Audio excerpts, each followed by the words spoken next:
What's going on, guys? Welcome to another episode of Double Tigers. You know, I got a co host, so here he comes. It's Otaku. What's What up, going on, everybody? Otaku? And then we actually have a friend on today, and we have Alan on. So here comes Alan. What's going on, Alan? Hello, everyone. Hey, Alan. Long time no see, buddy. Yeah, it's been I think eight months at this point because I Right. came on during the Asian Eh, Theater Month in yeah. May. Yeah, so get us caught up. What's been, how was last year in terms of your sort of creation journey? Give us some of the highlights and get us caught up. Yeah, of course. So when back in May, I had just announced the first couple issues of my series Shentu. It's about an immortal rabbit woman in ancient China, kind of inspired by anime and Chinese mythology, to kind of like a sappy, sentimental story, but with some fantasy adventure elements as well. So my plan was to release the first couple issues in September, in time for the Mid Autumn Festival, and that all went pretty smoothly. Um, I think in when I came on in May, I also mentioned that I was already working on basically the next installment of the series, which is an anthology called Shentu Memories of Spring. This is a collection of 8 short comics that just kind of center around childhood and springtime in ancient China. This is something that I was working on for most of last year, like it's basically as soon as I announced the first couple of issues. And it's a bit more involved of a project because the main series is just me and one artist. But for this one, I put together a team of Asian artists. So it's like kind of working with a lot of people all at once. And I'm currently running a Kickstarter campaign for the anthology, as I think is on screen right now. Yeah. I got you. Yeah. Yeah. And what's interesting about you mentioned about this new project is you've had some of the community members, working with you. Can you talk about the people that were involved in this project? Yeah, I was, grateful to finding you guys last year. Like, not only because it was encouraging to see so many, Asian creators and fans in the space, but it also gave me a lot of people to reach out to when I started putting together the anthology. So, Alexandra Bustos was one person who I had connected with. Lipway Chang. I also I saw his interview and basically immediately reached out to him. And so, yeah, that was, a big part of what excited me so much about this project, just getting to work with so many amazing Asian artists. Yeah, I mean, Lipway and Alex, they're friends of the channel, and that's just awesome that you got those people to kind of work with you to make your bring your vision to life. That this is really exciting stuff. So yeah, everybody go. Alan, are you? I know you're going on Naman's show tomorrow.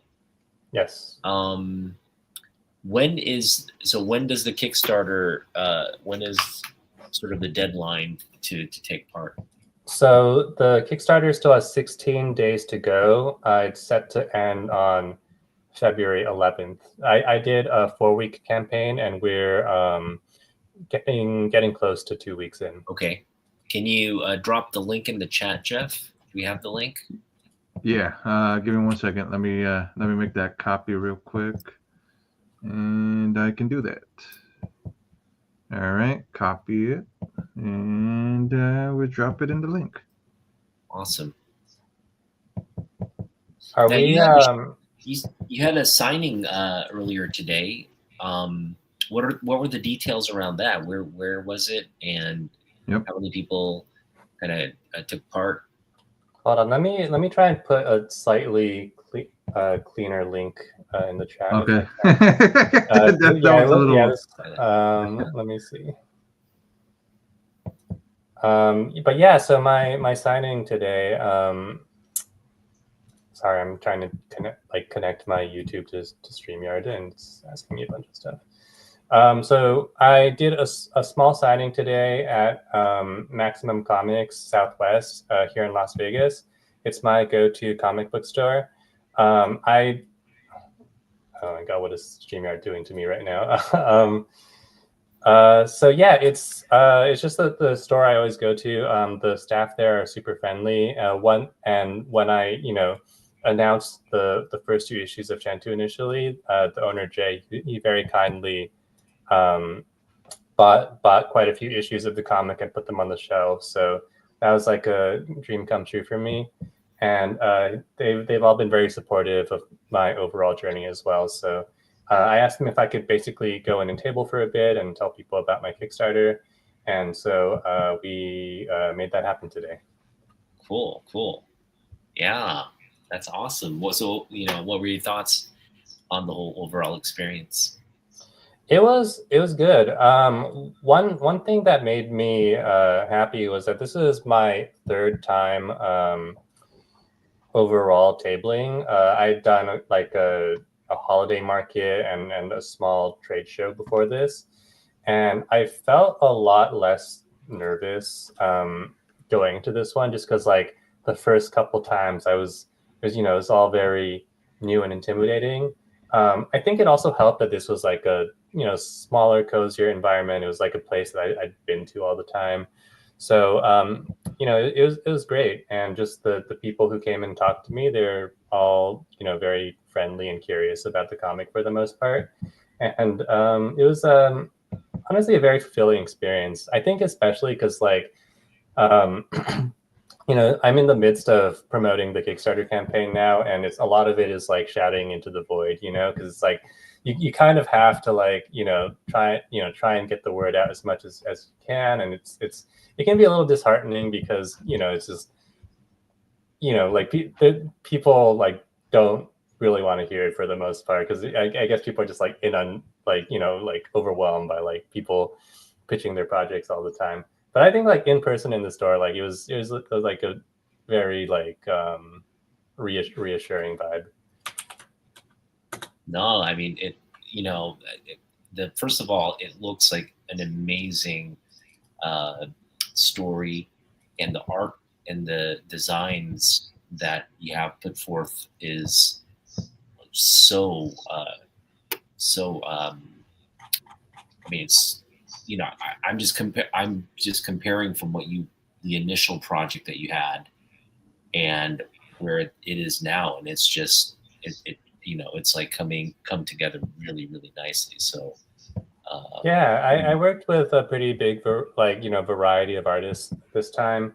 Yeah. And I think the like the different art styles, I think they kind of like tie into like the concept and theme of the book pretty well too, because it could be potentially a little bit weird to see characters drawn like in different styles in every story. But the way I'm thinking of it is that because the premise of the book is that these are kind of like memories of childhood, I like to think it's like when you're thinking back on your various childhood experiences, like your memories are kind of a little bit like hazy and blurry, right? Yeah, like you don't know like exactly what people look like, and some things might be inconsistent.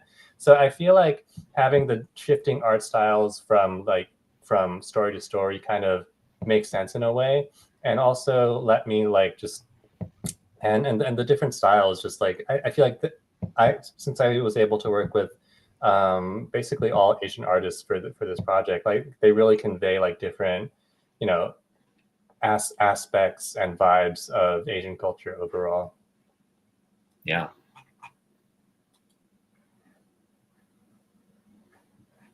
Jeff, what are your thoughts on the project? Actually, I'm really actually Alan's making me really interested in it. So I'm pretty. I Yeah. genuinely think that I went into this like pretty ambitiously, because as I started getting into the Western comic book space, like I realized that like the presence of Asians in Western comics was just like a little bit like smaller than what I initially expected, and Right. I think part of that is just because like more Asian people are like in like manga, anime, like generally like Eastern content. So it's like it makes sense in a way that there might not be like as many like on the side of Western comics, but I still felt like because it was like almost like underrepresented niche in some ways, there was an opportunity to put together like a really, really good anthology of Asian creators. And with the amount of sheer talent that I ended up compiling for this project, like I feel like it really is, to me, like one of just the best like gatherings of Asian talent in Western comics, and it also has me. So Well, Alex was. We invited Alex to the show tonight, but she, was busy. So I just want to, get your thoughts on what it was like to work with Alex and get to know her on the project. I Sure. assume it was done mostly, all virtually, right? Just virtually. Yeah, because I mean she's in like in the Vancouver area, I believe. So we did not link up in person, but the art team altogether for this particular story was so it was Hai Ning who did the inks, and then Alex who did the colors. I think this was Alex's first time doing colors like for like a comic book project, I believe. And but she really did an incredible job. I feel like I printed out a preview of this comic specifically, so I wanted to show people. I wanted to show people like while I was doing the signing, like here's a small sample from the Nice. Hold on. Wow, look at that. Make it bigger. from the anthology. And so both Alex and I are very big fans of Spirit World, which was drawn by Hai Ning. And so I think like we tried to like convey some of that vibe in this story. I think it came out very, very nicely. And part of the reason Oops. why I chose this story to use as the preview was that I just couldn't wait to show it to people. Like I thought I need people to see this as soon as possible.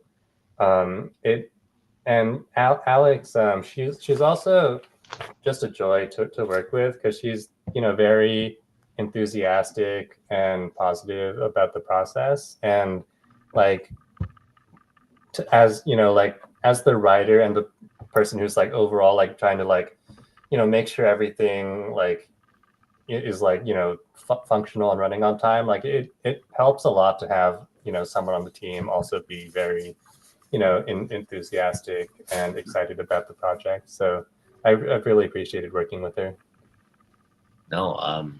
No, that's, again, those pages look. I mean, just comparing it from when we were talking about your initial project, right? From the your initial story, your initial layouts and stuff, and looking at it now, I mean, it looks. I just love the manga style that you've incorporated into this book, and yeah, congrats, man. Yeah, it's I'm proud. Yeah, it's so exciting. I just look at these pages and it, I don't know, it makes me feel a little bit more at peace with the world. Well, yeah. Again, the link is in the chat. Please go support this project. Are you guys able to like play videos with sound? We should be able on to. the setup. Yeah. There is a video trailer on On the page. I got you. Or I got I you. also I also have it uploaded on YouTube if that's easier, but I think it would be fun to show. Yeah, it's. let's I do got you.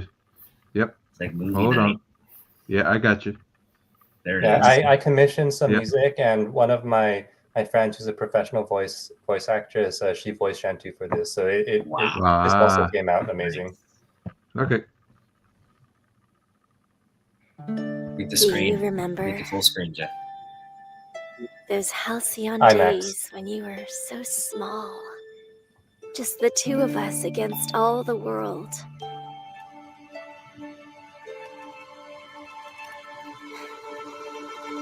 You taught me to appreciate simple joys that I had forgotten over my countless years. We weren't perfect, of course. You had your rebellious years, and sometimes I was sure you hated me. We both made mistakes, but we did the best that we could. Day by day, year by year, until before I knew it, you'd grown up. Someday you'll be gone and I'll be alone again. But I'll always cherish those memories we made. Our memories of spring.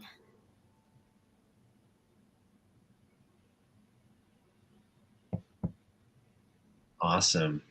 Yeah. Yeah, I Really think awesome. it's super cool. Yeah, it is. And so I think one thing that the video helps to convey is that even though this is an anthology, it also is structured in so it is progressing chronologically the whole time. The way the anthology is set up is that each story takes place in the springtime of a different year. So that way everything is centered, it's always springtime because that's the focus.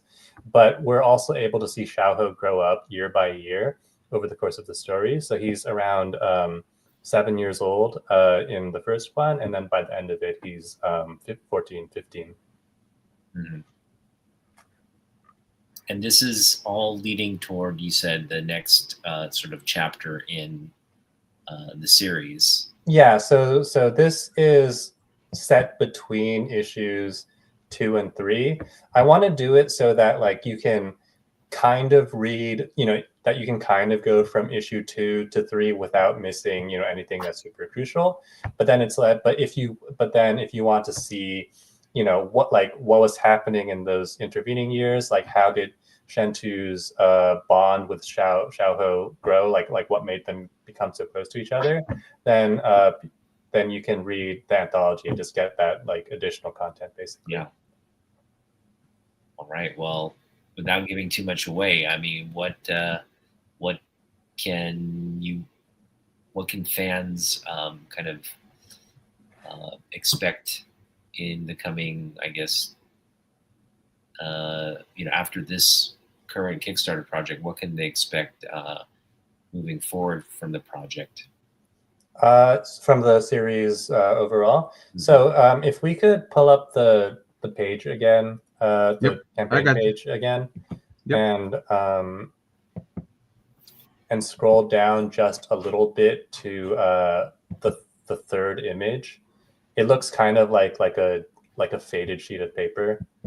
This is it's above there. It's a little higher. Keep going. Yeah, so here, this is you know how in X-Men comics they kind of do here's the next issues. I wanted to do my version of that to make this a little bit easier to understand. But this is my plan for the progression of the series.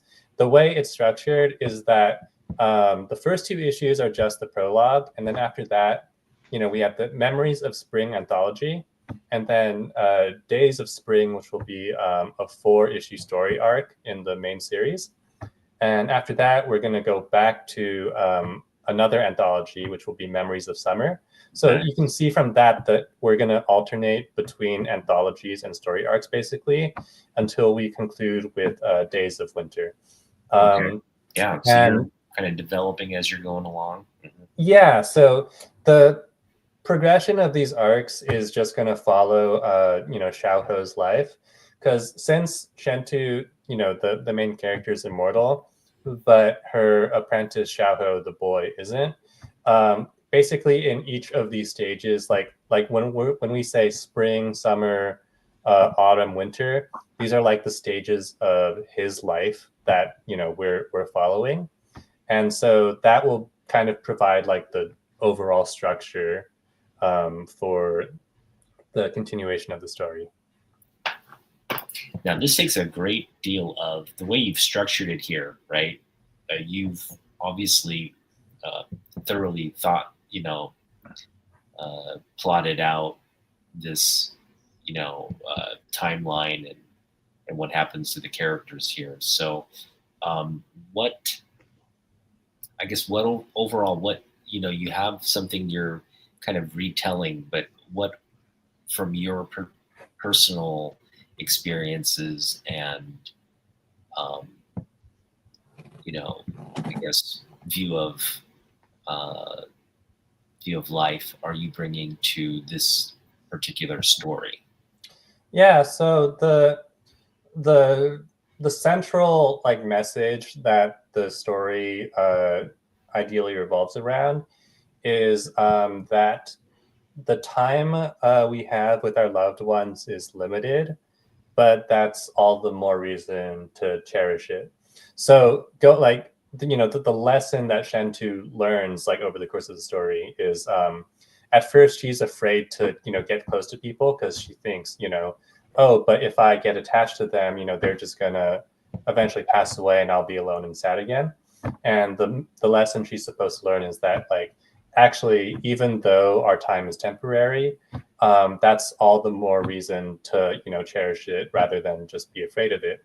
And I wanted this to be so this is the idea that motivated me to start the series, because for one thing, I think it's very universal. Like fear of aging and death is like something that probably applies to everyone, because we all age, we all see our friends and family getting older, but specifically ever since I was a kid, and I kind of, when I first had like made the mental connection that like, oh, but my grandparents are getting older, they're not going to be around forever, and I was terrified to discover that, and as I've gotten older, actually, so, like my grandparents have had very long lives, fortunately. So most of them are still around, but they are getting older. And then I see even my parents getting older year by year,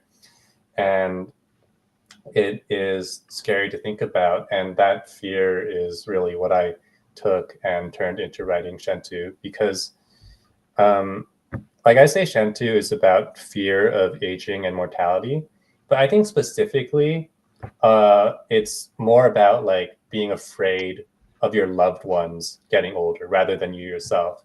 And so I think, so I wanted to tell this through the perspective of Shentu, because she's immortal, and when you're a kid seeing your parents and grandparents get older, you also feel immortal in a way, right? Or not necessarily immortal, but like at that point you're not necessarily thinking I'm gonna get old and die, right? But you're worried about the people in your life.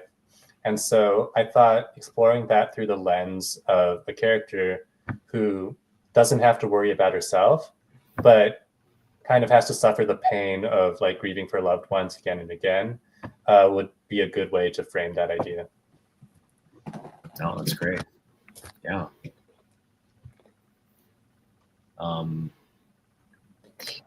Yeah, I mean, I think bringing that personal perspective to the project is really going to make it resonate with a lot of people.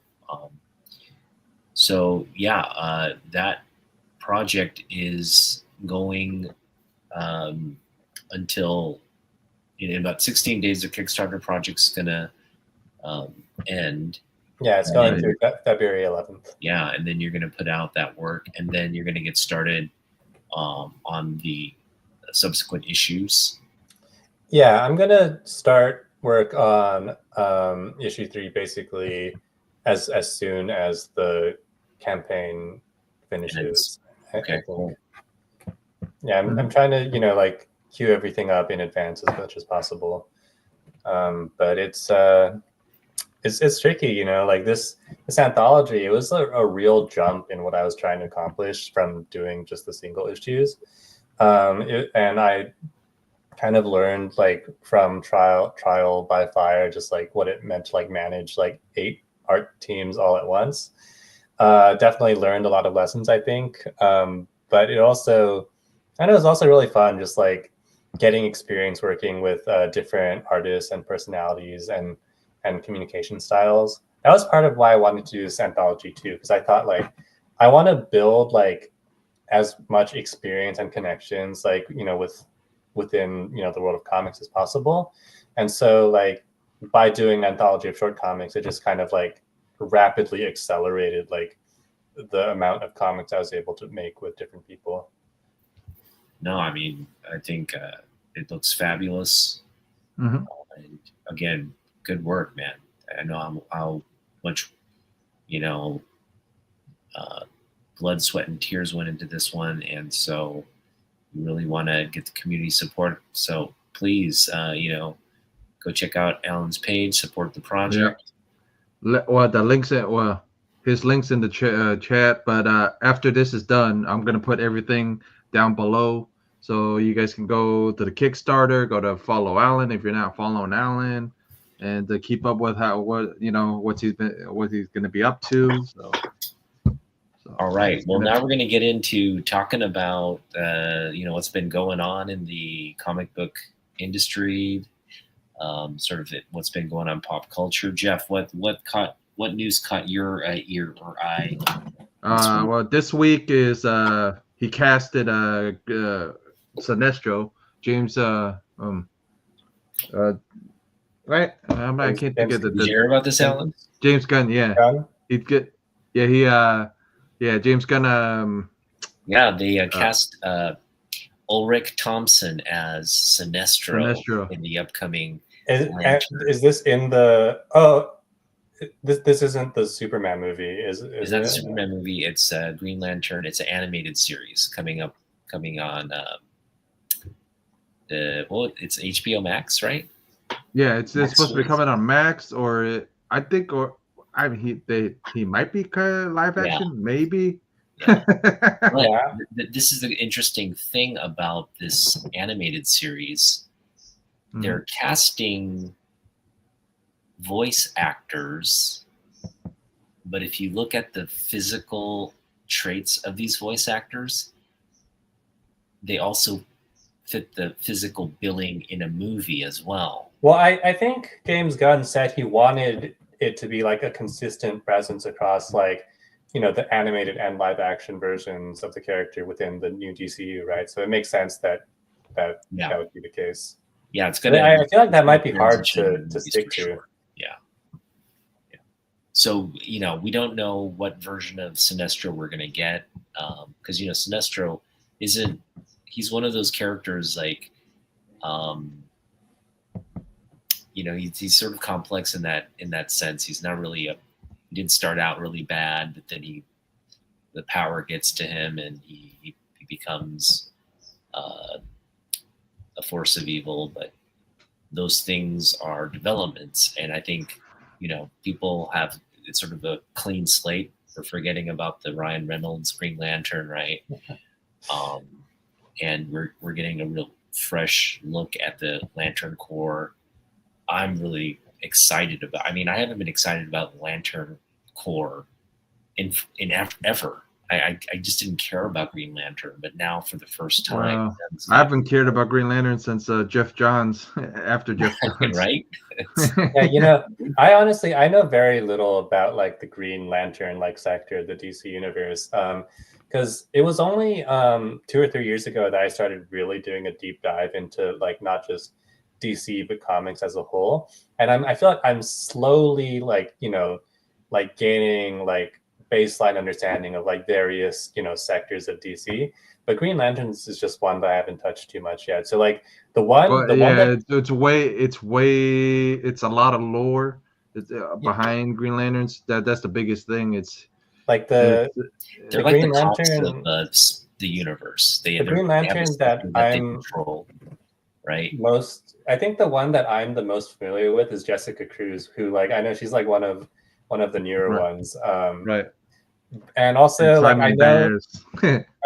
like John Stewart, just like from the Justice League like cartoon. Right. That was a formative experience for me. So so yeah, but like I'm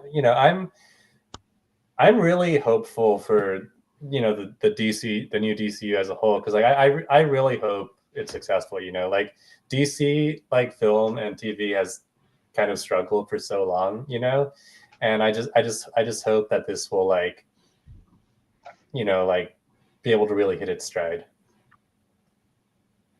No, I mean I think it was a big announcement, and again, it's just adding fuel to the gun sort of vision of Right. what's going to take place. And so far so good. I don't see anything that he's announced or done has me questioning whether it's going to be a flop or a success. I think it's going to be largely successful. Um, I think it's going to give, you know, it's going to pivot fans' attention. Definitely, like Marvel attention's been kind of waning, and here you have this like fresh, clean slate that on a bunch of characters that a lot of fans care about. So it should be interesting to see. Yeah, Anything hopefully, else? you know, like I'm rooting for them. I'm still rooting for the MCU as well. But like, if DC gets a turn to, you know, it's time to shine in the sun, then you know, I'm all for that too. Yeah. So Gunn teased another thing this week. He teased basically Millie Alcock in the director's chair with the Superman logo on the director's chair. So they've started, you know, shooting on Supergirl, and it was a cryptic post, but everybody knew, you know, this is also happening. So Superman. This is the Woman of Tomorrow movie, right? Woman of Tomorrow, yeah. Very excited about that. Yeah, you know, I've been kind of reading Supergirl here and there. I did read Woman of Tomorrow. I thought it was great. And I've been reading, you know, like the events of Action Comics 1000. We have this new villain that shows up, and he basically just claims that he was the one that brought the destruction of Krypton. And it starts this whole sort of like investigation by Kara into like the events of the past, whether Krypton was destroyed by a natural event, or whether it was sort of there was a conspiracy there. And the Lanterns, there's some, the Lanterns are involved, and there's a lot of things rolling there, but I never got to the conclusion of that. Is that crap? Should I not go down that rabbit hole? I just kind of want to, I know I have to keep reading, but I'm just wondering if it's worth the read. Okay, well, my fanboy seems to not approve of that outcome. So, yeah, again, Supergirl, I think is just a great character. I love how they've turned her into kind of this broody. She's like just she's got a lot of psychological issues, kind of issues with losing like everybody that she knew, right? Imagine you losing your entire existence, your family, all the entire planet you lived on, and remembering that, right? So she's just has a lot of baggage there, and I love how how her more recent arcs are exploring that side of her, the psychological side of her. So Definitely love Kara Zor-El and one of my favorite characters. So the fact that this project is happening is very exciting. Yeah, I also love Woman of Tomorrow. So, and I think like it feels like it like would make a good movie. It's like about the right length of story, and it's just like it's already kind of like a space western genre essentially. Yeah, and she's got, she's gonna have Crypto there by her side, and Crypto's probably gonna. I'm hoping that's where they'll take it, right? Like she takes Crypto on these adventures with her, and so as her sidekick, Kal-El lends her Crypto to help her out. So I'm hoping that's kind of what we'll see in the DCEU, but it should be interesting. Thoughts, fanboy thoughts?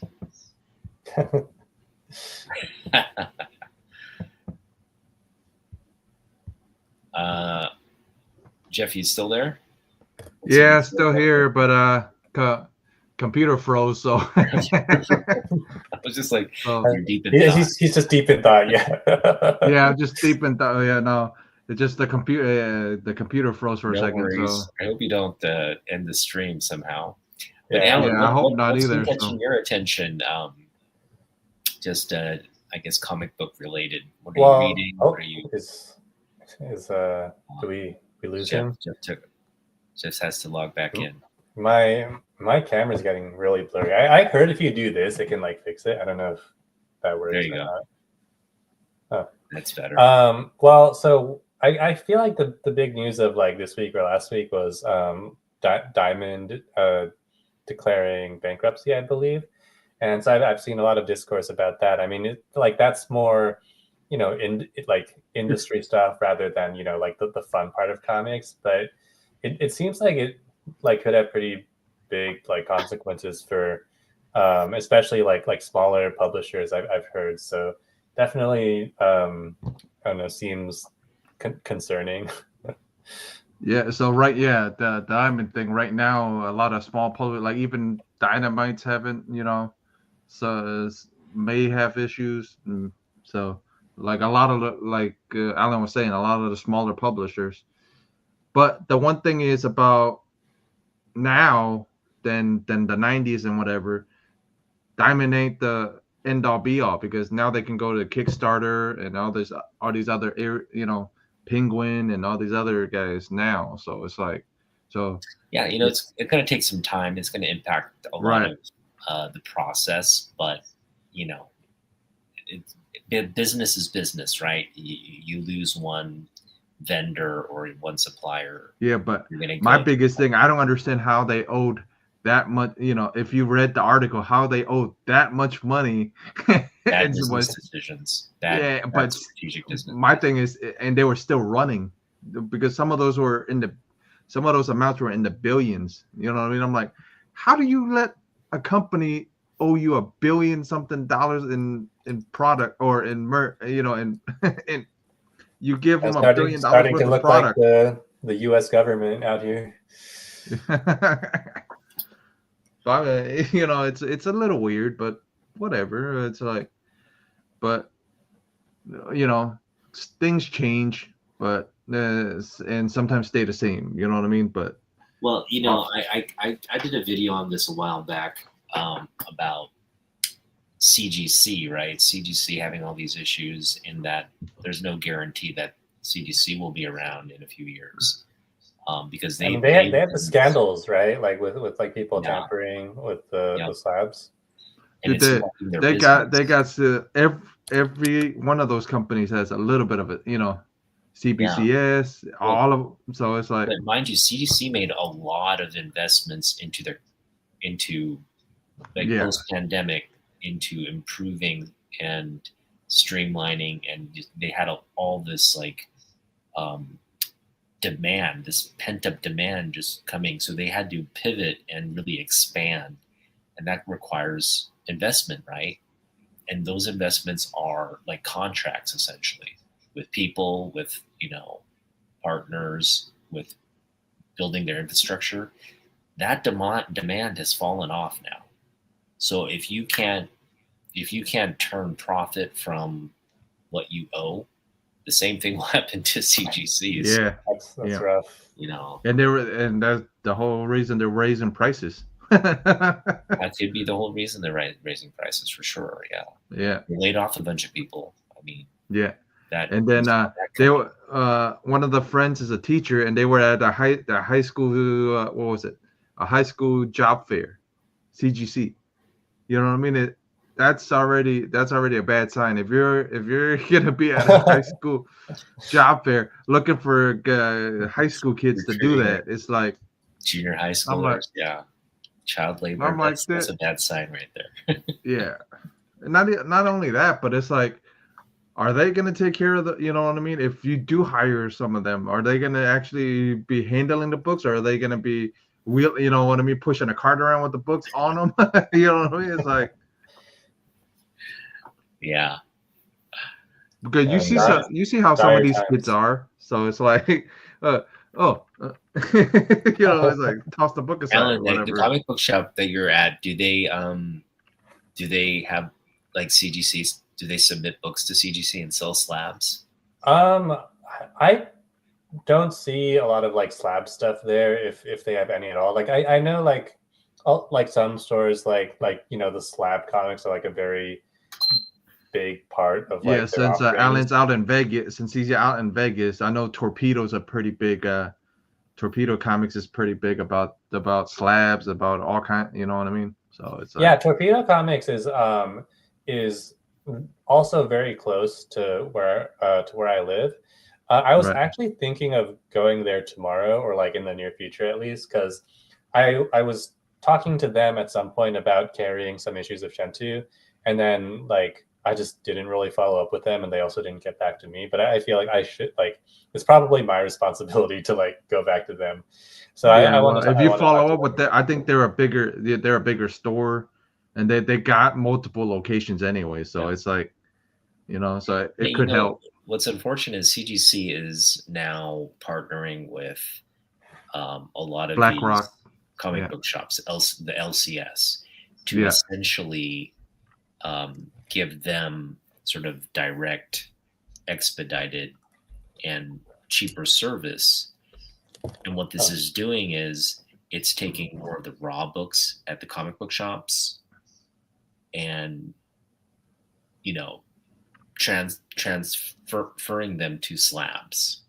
like And modern, like new books, just anything, whatever the comic book shop owner feels like, hey, this is worth slabbing, rather than selling a $15 book for $15, they're going to slab it and sell it to you for $100.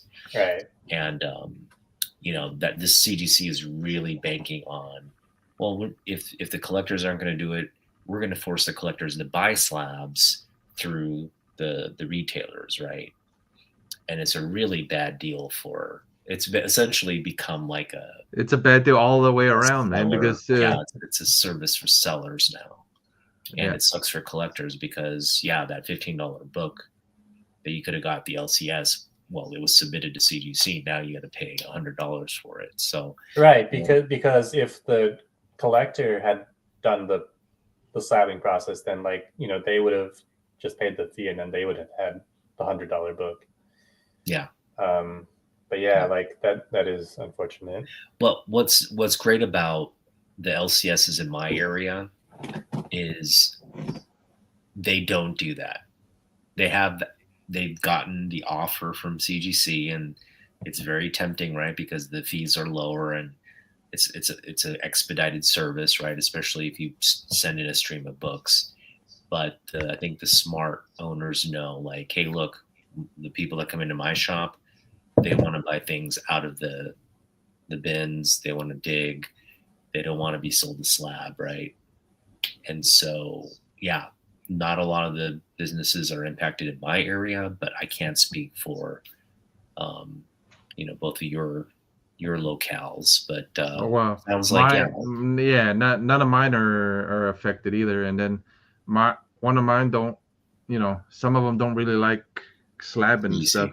Yeah. And they're really old. Some of them are really old school too. So it's like, The Yeah, big, and I this is noticed the you bigger gotta store, the bigger understand with stores are CGC, different. The I bigger hate stores seeing like the community slabs. members like Yeah. opening up, hey, I'm unboxing my CGC thing. I'm just anti CGC now. Like, screw them. They're trying to screw collectors over, so screw them. You got to take. You can't bite the hand that feeds you, and that's what CGC is doing right now. Like, their strategy is not. But they've been biting the hand for a Oh, yeah. while. It's just what they've been nibbling at the hand. Now they're really biting at the hand. You know what I mean? They've been nibbling at the hand already. So yeah. Put a muzzle on that. Well, All right. muzzle ain't gonna help because people like you said, it's a necessary evil. You know what I mean? It's like Necessary evil. you know what I mean? Like my It's not like well, yeah. but Again, my if you store learn to owner grade says your it's books, right? Yeah. If you take the time to grade your books, if you're really passionate about the hobby, it's an important thing to do. But some of us don't really give a. We don't. A grade is Grade's important. Don't get me wrong. I'm not saying you shouldn't grade comic books or that it's not the big thing. But if you want a book, if you really want a book, grade shouldn't really matter that much, right? For these like people that are obsessed with the grade of the book and how it impacts the value,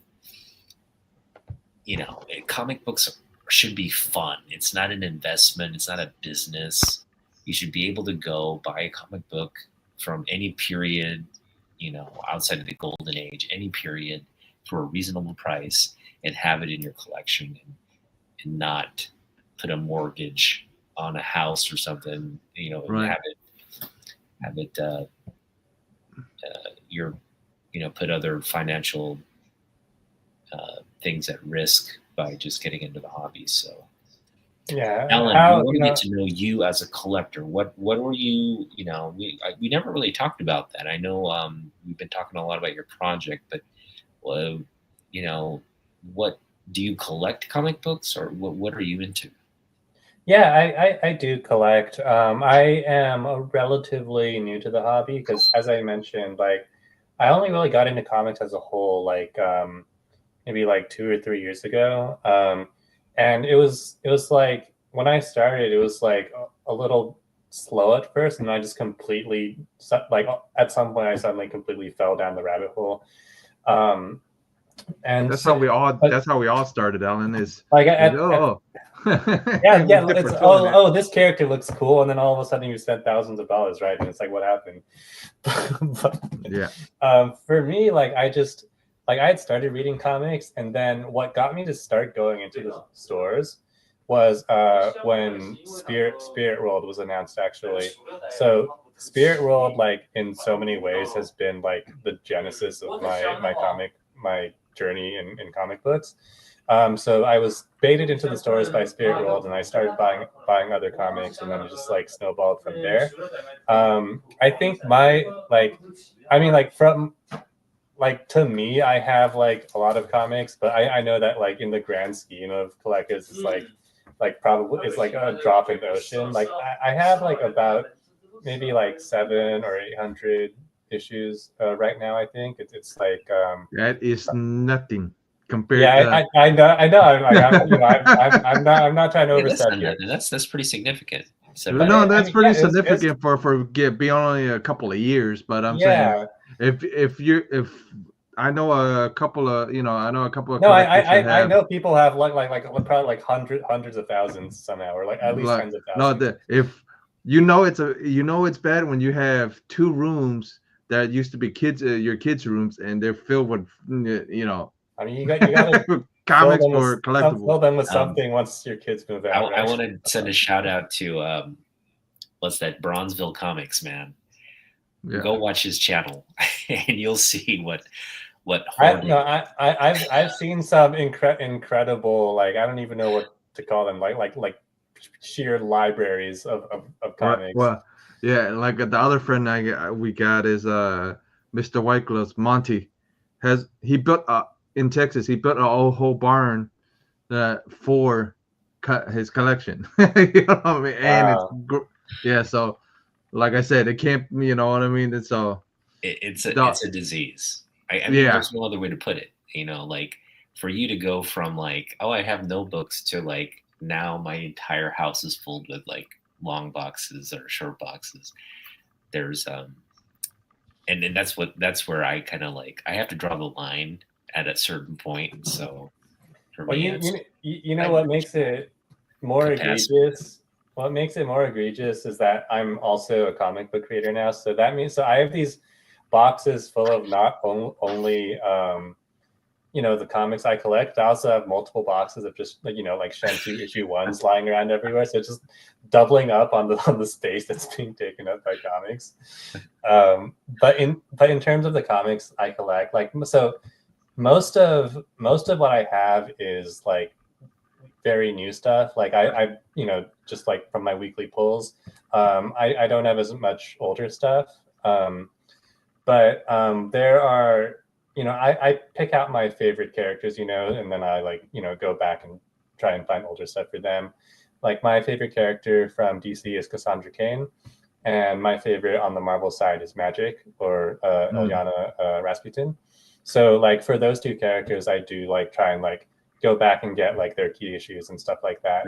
Well, let's delve into that a little bit more. Why are they your favorite characters? Why are those two in particular? So I think okay, Cass is probably easier to explain because I just remember being a kid and like seeing like I like at the time like I wasn't I didn't know much about comics. I wasn't reading them at the time, but I heard there's this new Batgirl who's like a badass Asian assassin girl, and to me just like like badass Asian Batgirl was like just the coolest combination of words like to me.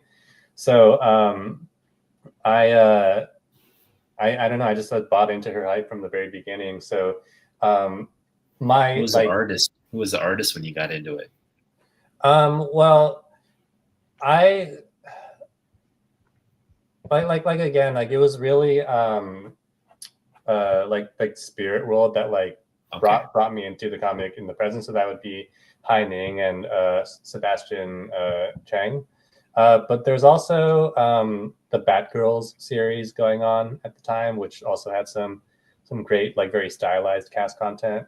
But yeah, so like the biggest and most complete part of my collection, aside from just like newer stuff, is I have the year 2000 Batgirl Cassandra Cain solo series that I think I finally completed it last year. Wow. Like when I started buying comics, like my main goal was like trying to complete this series. So I had a lot of fun just going. Like I would drive just to different stores that were remotely near me and like just look through their boxes for Batgirl issues.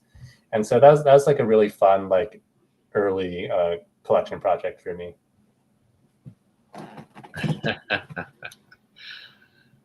All right. Well, we're going to get into our Spec Rec Flex Quarter here. And this is our weekly thing where we show off 3 books, a speculation book, a recommendation book, and our flex book, something we kind of treasure or, a book, I guess, of value or sentimental value, whatever, something you'd want to show off that maybe it's rare or one-on-one or whatever. But yeah, who wants to start? Alan, you want to go first? You're a guest. No, I think I'll let you guys go first if that's okay, because I do have my picks, but I feel like I want to like learn from the masters a little bit, like see how you guys do. Okay. Otaku, you can go. You want to go first, Jeff? That's fine. What are we doing? Spec or what is it? Is it rec first or spec first, right? Speculation first. Aha, this one. Oh, good old man thing. Oh, it's not me. It's on me. This issue is actually first Howard the Duck.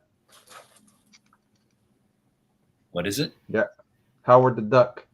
It's the man. Yeah, fears into the first Howard the Duck appearance. First appearance of Howard the Duck is this issue. Okay. Yep. So that's what I'm specking on, Howard the Duck. Did you guys see the What If episode where he has a child? Yeah. That was wild. Well, As a child? yeah, like Oh, wow. Yeah, a lot of you know the Marvel What If series, Uh-huh. Otaku, in season 3, which just finished recently, I think. One of the episodes is like, what if Howard the Duck like had a child? Like he just has a kid with one of the characters from one of the women from like the Thor movies, and like they raise a family together. Do this again.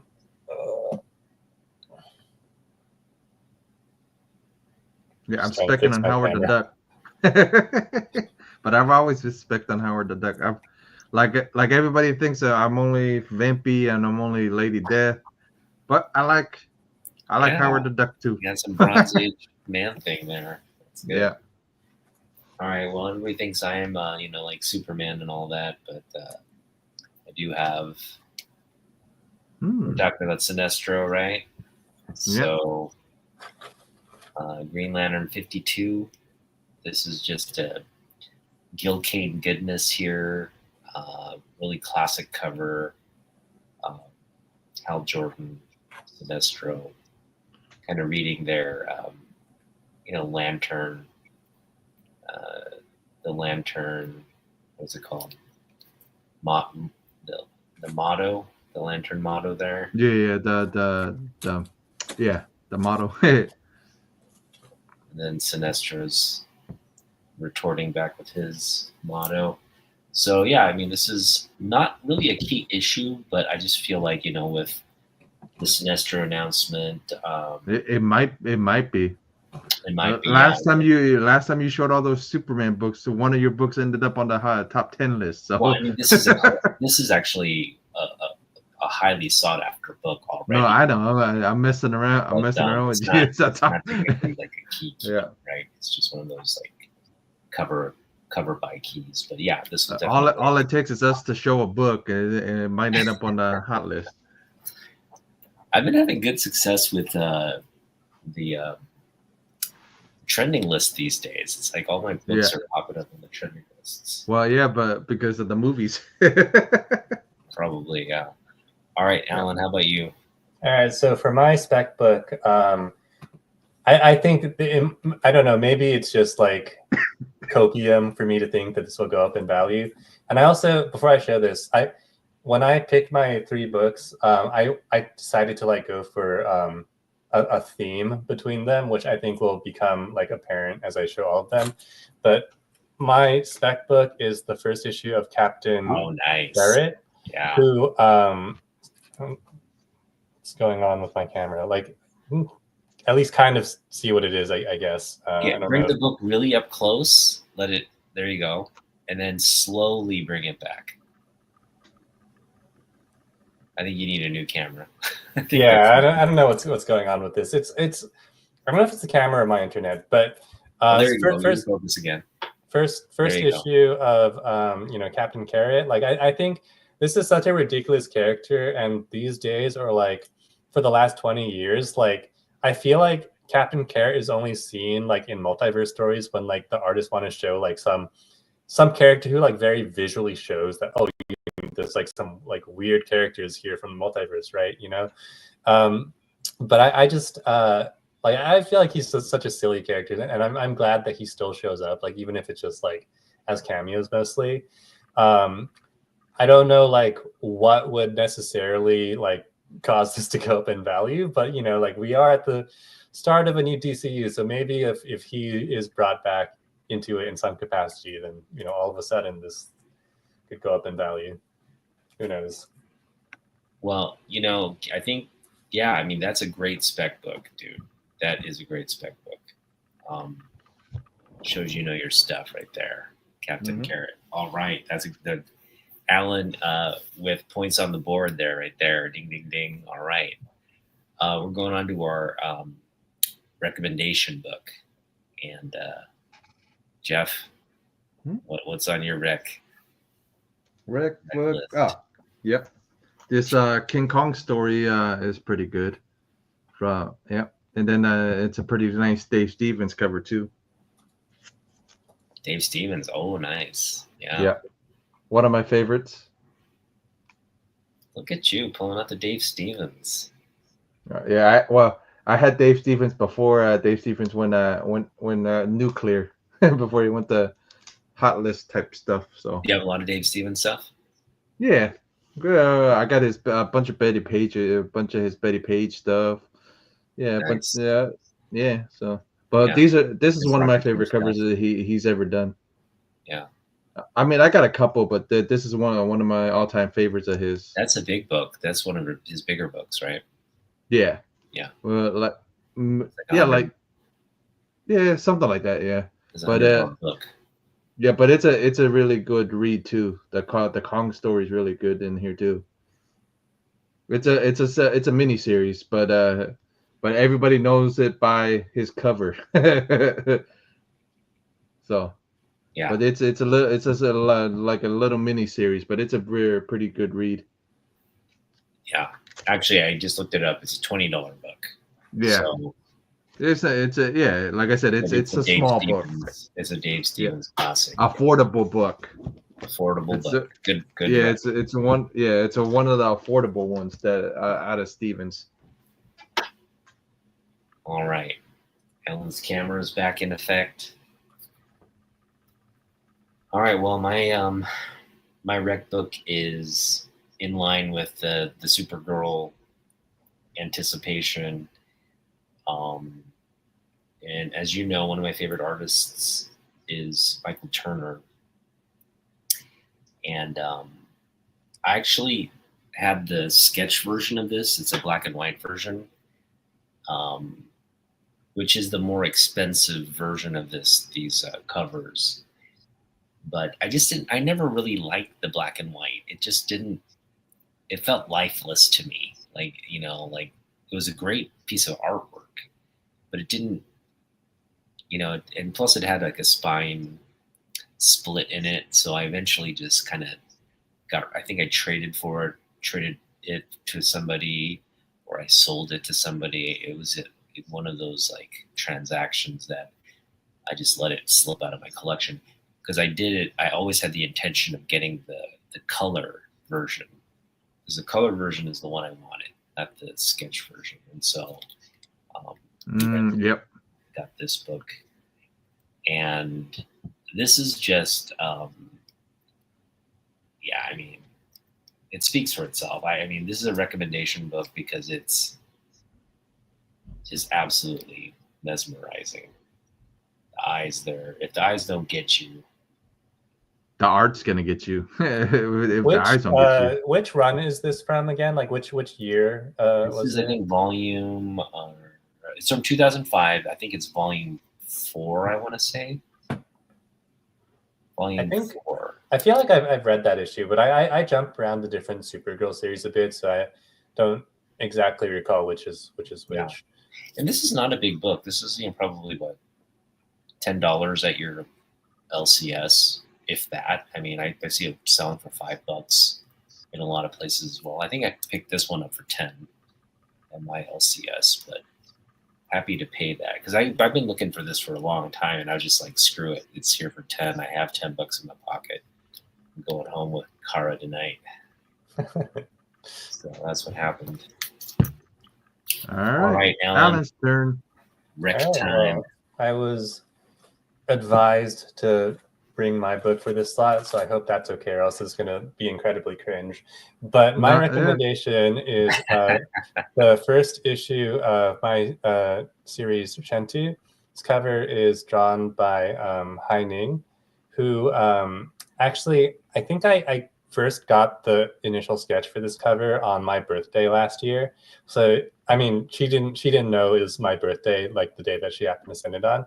But it just like was such a great start to my year. And this honestly, like, even like if this wasn't my series, I think this would be one of my favorite covers, because I mean, I guess like what I requested from it was just kind of like what I like, basically having like the character front and center. You have like the different seasons like in the background behind it to show the passage of time. So yeah, this is just the first issue of my series. For people who maybe weren't here at the start of the stream, this is my series that I've been working on. I'm currently doing a Kickstarter to continue the series. I think the link is in the chat probably for the special Slice of Life anthology that continues Shanty's story. And I am hoping people will check that out. Awesome rec book, dude. That is awesome. Yeah. Perfect. All right, now we're getting into the flex time. Flex time. Those muscles, Jeff. Let's go. All right. Well, I got 2 issues to flex, but the main reason I'm doing this is because one is a foreign edition again. So this is the American edition, and this is the other foreign edition. So these 2 issues. So yeah, this is the foreign one. Yep. Look at that. I think it's the Italian or German edition. I forget, but I need to write them on the book. I forget. Okay. Yeah, I forget. But can you show us a close up of the ladies, Lady Death and Vampirella there? Yep. Beautiful. Yep. Yeah. And then this is the American edition with the foil. Yeah. So it's pretty much the same cover. just the foreign ones. The colors are darker on it. Yeah. The colors are lighter on this one, but if you look at this one, the colors are a little darker on this one. Love that they got Vampy in a G-string. Well, the outfit's already it's already a G-string. Yeah, I mean that's pretty much one piece. That's what we're here for, isn't it? She took her G-string to the battle. Yeah. To a gun battle. to a sword battle. All right. Well, my flex book is one of my favorite books in the collection, and it's definitely my favorite. I don't know. I love that Turner cover, but in terms of the character herself and her story arc, this is just one of the pivotal moments in Kara's history, and that is Action Comics 285. And this is where, because she has her Earth pseudonym Linda Danvers, and she's living as this sort of orphan with this adoptive family, and she has to keep her identity a secret, her Kryptonian identity a secret. So she's kind of flying around doing all these good deeds, and Superman's kind of taking the credit for like all this work, and she's just really his like helper, because he can't be in 100 different places at once. He really can, but it's like he needs help, right? And this is sort of like her coming out party to the world, and the world is just like, whoa, we got this like girl Superman now. What? What? And this is just a celebration of like her to the world. So this is just a really special key book, and I got this for a great price. Grade is really nice on this one, so absolutely loving it. And this, what's really nice about this is I got this, this was after all the news came out about Gunn's gonna work on Superman, and the production was in place, but it just hadn't impacted the book prices or the demand for Superman books yet. So I got it at the perfect time. And now it's like, if you're trying to get this book now, it'd be probably tougher to get price-wise. So I feel real fortunate to have picked it up when I did. All right. Very savvy pickup. You're taking us home, buddy. Yeah. So for my flex, so you guys probably guessed from my first 2 picks that I wanted to go with a rabbit theme for my comics that I was sharing. So for my flex, I have this issue of Ooh. the recent Oh. Zatanna series. Nice. I honestly I would flex the series as a whole, but this cover is my favorite among them because Wow. not only does it have rabbits, but like two of my favorite aesthetic things are rabbits and kind of like the old timey, like circus show, stagecraft vibe, and this just puts both of them together. So amazing cover, and I was a really big fan of this series as a whole. Like when it was coming out, like every issue was like the one I looked forward to like the most in my polls. Yeah. And I think it was just a really incredible series that I wish more people would read it, and I also wish that it could have gone on for like many more issues instead of just being a limited series. But I'm a very an big amazing fan. cover. Who's the artist on that cover? So let me see. Because I know this is a variant cover. Let me see if I can quickly pull up who. It's got like Adam Hughes vibes. Yeah, that's what I thought too. Right. Yeah, let me just check real quick.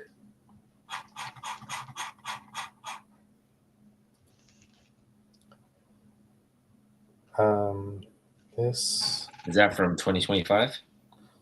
It's from 2024. 2024. Yeah. Let's see. Oh, Terry Dodson. Terry Dodson, yeah. Artist.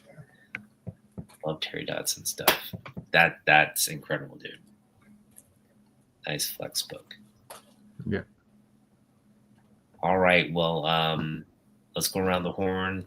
Talk about what's coming up on your channel or your project. We'll start with Alan.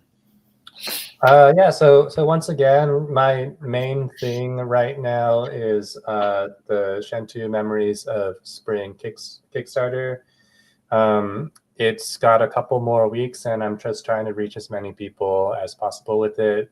Honestly, pretty challenging right now because social media is literally like disintegrating in front of my eyes, just when I need it the most. But I truly think this is like a really special project, and I can, I feel like I can say that because like I'm at this point, I'm just one of the many people who's worked on it.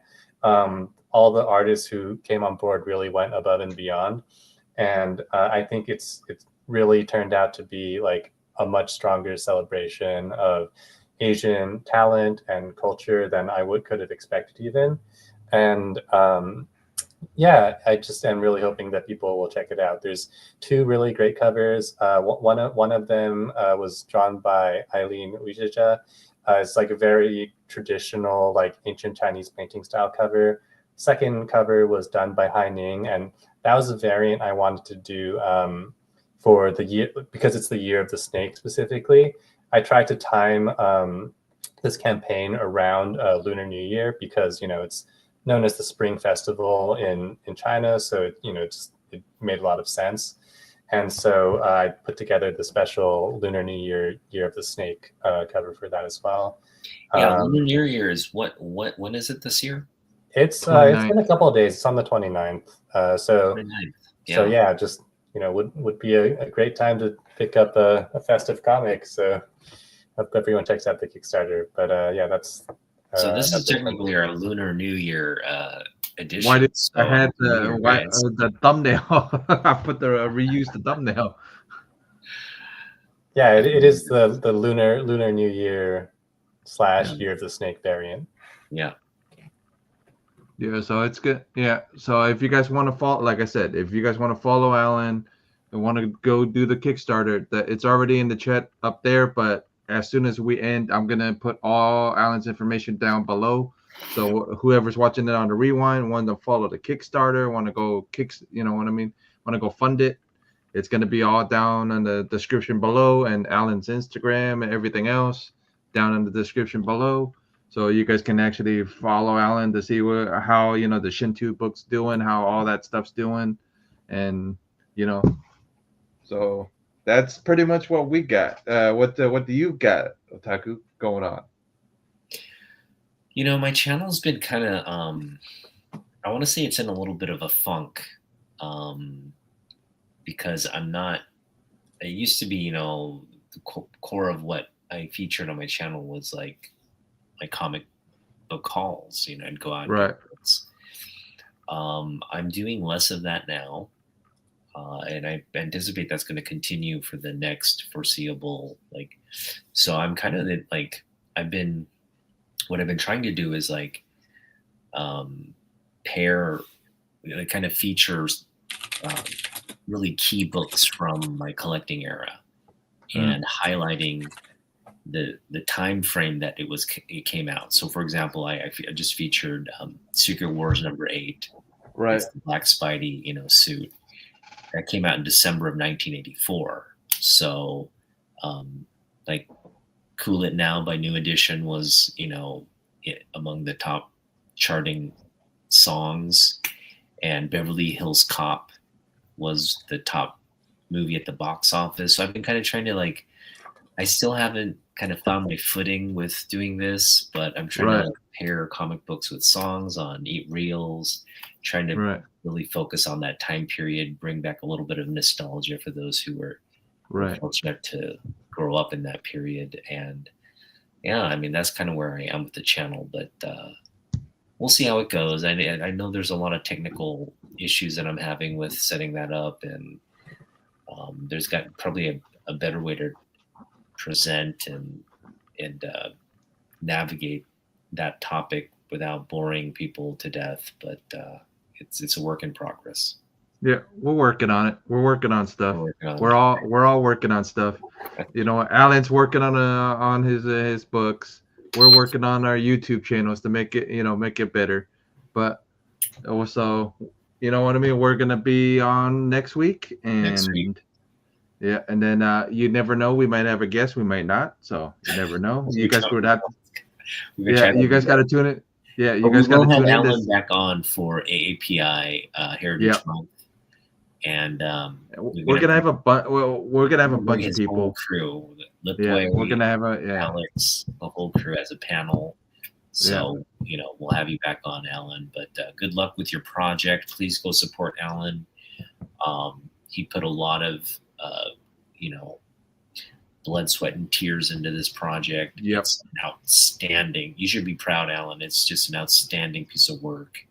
Mm-hmm. So thank you. Oh, by the way, I'm expecting that, not to jinx it, but I think the project should, first of all, assuming it funds, it will most likely be fulfilled before or within May. So hopefully, when we talk in May, everyone will be able to actually have the comics and all talk about it. So Alan would have it in hand by then.